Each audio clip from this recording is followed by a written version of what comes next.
नमस्कार. काही हलके फुलके या सदराखाली मी आज तुमच्या पुढे एक नवीन विषय घेऊन येत आहे. विषयाचे नाव आहे गण्या आणि त्याचा पोह्याचा कार्यक्रम. ही गोष्ट आहे माझ्या एका मित्राची. गण्या ज्ञान कमी पण कॉन्फिडन्स भरपूर. म्हणजे तुम्ही त्याला कुठलाही प्रश्न विचारा, माहीत नाही हा शब्द त्याच्या शब्दकोशातच नाही. अर्थात त्याने आयुष्यात कुठला शब्दकोश वाचला असेल यावर माझा अजिबात विश्वास नाही. म्हणजे एकदा शाळेत मराठीचा पेपर सुरू असताना गण्याने चक्क 3 पूर्ण्या लावल्या आणि मग पेपर देताना सगळीकडे खुशारकीने बघत होता. अर्थात जेव्हा पेपर मिळाला चेक करून तेव्हा गण्याला जेमतेम 36 मार्क्स होते. हे बघून मला गावस्करची 1975च्या वर्ल्ड कपमधली इनिंग आठवली. म्हणजे तो ओपनिंग लाईन शेवटपर्यंत खेळला आणि 36 रन केलेले त्याने पण. अर्थात फरक एवढाच की गावस्कर प्रत्येक बॉल नीट बघून डिफेन्स करत होता, तर गण्या प्रत्येक प्रश्नावर डोळे बंद करून सिक्सर मारत होता. तर मग एकदा घरच्यांनी गण्याच्या लग्नाचा कार्यक्रम उरकायचा ठरवले. गण्याला जेमतेम कुठे नोकरी मिळालेली म्हणून. आणि मग यात गण्यासोबत मलाही फिरवण्याचे ठरविले. अर्थात गण्यासोबत जायची माझी इच्छा नवे साहस होत नव्हते, पण गण्याचा आग्रह मोडवत नव्हता. मग काय, मी सोबत फिरण्याचे कबूल केले. आता मला सर्वप्रथम आठवला तो शोले मधला जय. वीरूचे लग्न ठरवायला मौसीकडे गेलेला आणि मी नकळत जयच्या रोलमध्ये शिरलो. अर्थात मराठीतला जय. इमॅजिन करून की मुलीची मावशी माझ्यासमोर आहे. तर मावशी, आमचा गण्यासारखा मुलगा तुम्हाला शोधूनही सापडणार नाही. गण्या आमचा गोरा हो खूप लहानपणी, पण काय न दिवसभर बाहेर उन्हात खेळणे. मग काय होणार, आता तसे काही रोज उन्हात नाही खेळायचा. शाळा होती ना दुपारची, मग कसा जाणार.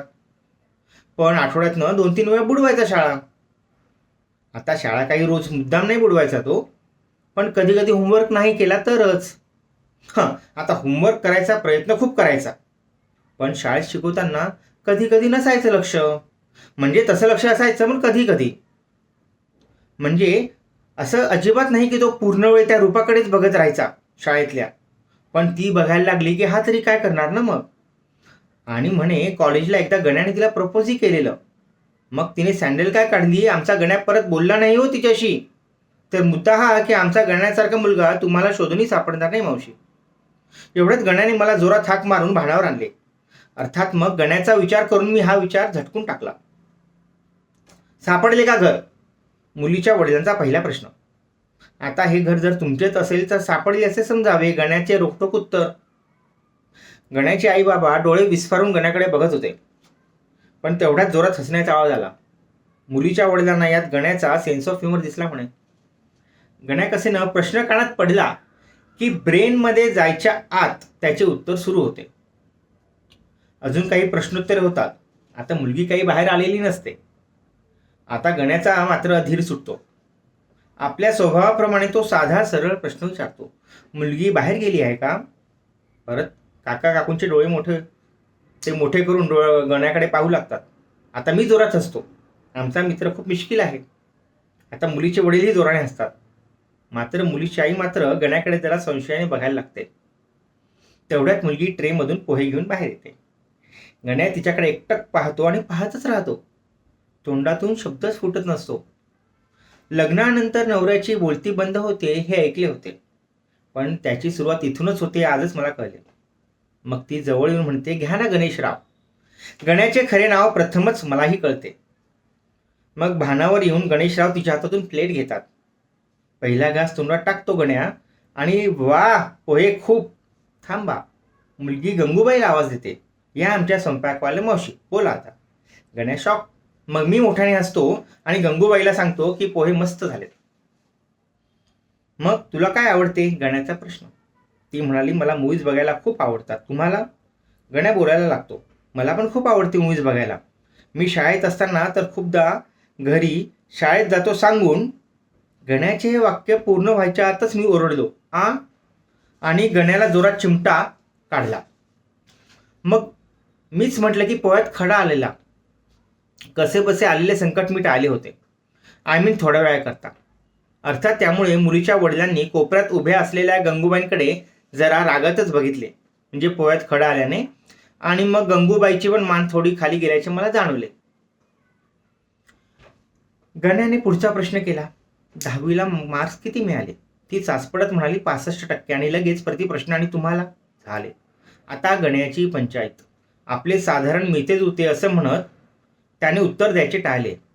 जिसके घर शीशे के होते हैं वो दूसरों के घर पर पत्थर नहीं फेका करते हे समजले असते तर तो गण्या कसला.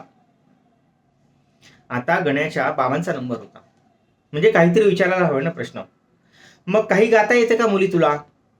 हो ना, 3 परीक्षा झाल्यात गाण्याच्या आईच्या, मुलीच्या आईचे उत्तर. तसा गाण्याच्या परीक्षा आणि आवाजातील मधुरता यात काही संबंध आहे यावर माझा कधीही विश्वास नव्हता. उलट माझ्या मताप्रमाणे आणि काही अंशी अनुभवाने पण खराब आवाज असला की परीक्षक पण कमीत कमी वेळ परीक्षा घेऊन पास करतात म्हणे तुम्हाला. तरी गण्याचे बाबा सारे इंद्रिय कानात आणून ऐकण्याच्या तयारीत होते आणि त्या मुलीने डायरेक्ट वरच्या आवाजातली ताण घेतली. त्या धक्क्याने गण्याच्या बाबांच्या पोह्याचा चमचा खालीच पडला एकदम. वाऱ्याची एखादी झुळूक अंगावर येईल अशी अपेक्षा करत असताना एक वादळ आले म्हणा ना. पुढची 5 मिनिटं सगळ्यांचीच परीक्षा होती.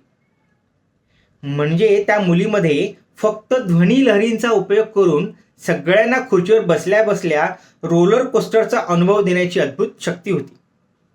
हो, पण झाले एकदाचे गाणे खुश. आता संकट समय गण्याच्या बाबांचा होता. फीडबॅक द्यायचा होता आणि तोही चांगलाच द्यायचा. मग त्यांना हम दिल दे चुके सनम मधील विक्रम गोखलेचा डायलॉग आठवला होते. आवाजात खूप खारेपणा नव्हे, आवाजात खूप खरेपणा आहे मुली.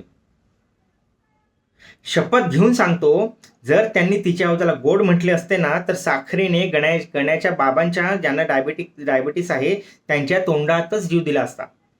असो, आता मात्र गण्याच्या आईचा धीर संपला होता. स्वयंपाकातले काय काय येते काकूंचा रोखटोक प्रश्न. मुलीच्या आई बाबांच्या चेहऱ्यावर एकदम भीतीची लहर आल्याचे मला जाणवले, का माहिती नाही. पण कोपऱ्यातल्या गंगूबाई पण मंद असताना दिसत होत्या. क्षणभर भीषण शांतता. तेवढ्यात मुलीचा आवाज कानी पडला. येते ना, चहा, अद्रक चहा, coffee, cold coffee, chocolate milk. अरे वा, गण्यामध्येच उच्चारला.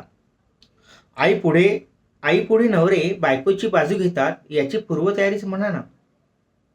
अगं, मी स्वयंपाकातल्या विचारात आहे, काकू बोलल्या. मुलीने परत सांगायला सुरुवात केली. खरे सांगू का काकू, मला भाज्या करायला खूप आवडतात, पण आई बाबा मला करूच देत नाहीत. पहिल्यांदा भाजी केली तेव्हा आईला रात्रभर उलट्या झालेल्या. दुसऱ्यांदा भाजी केली तेव्हा बाबांचे पोट एवढे दुखू लागले की त्यांना रात्री दवाखान्यात भरती करायला लागले. मग तुम्ही काही काळजी करू नका, तुम्हाला मी रोज भाजी खाऊ घालेल माझ्या हातची. एव्हा ना गण्याच्या आई बाबांना दरदरून घाम फुटला होता. असो, सगळ्यांचे चहा पोहे झाले होते. निघण्याची तयारी चालू होती. पण एक नक्की, गण्या आणि ती मुलगी आनंदी होते. म्हणजे एकमेकांना पसंत होतेच म्हणा ना. या नात्याची खिचडी शिजत असताना मला कोपऱ्यात उभ्या असलेल्या गंगूबाई जरा खड्यासारख्या वाटल्या. अर्थात याचा पोह्यात नसतानाही तोंडात आलेल्या खड्याशी काही संबंध आहे असे मला वाटत नाही. गण्याचे आई बाबा आणि मुलीचे आई बाबा मात्र जरा साशंकच होते.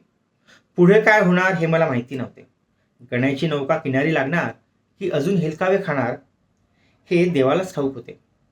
पण हो, एक नक्की, मुलीच्या बघण्याच्या कार्यक्रमात तिला कधीच गायला सांगायचे नाही असे मनोमन ठरवून मी पायऱ्या उतरू लागलो. धन्यवाद.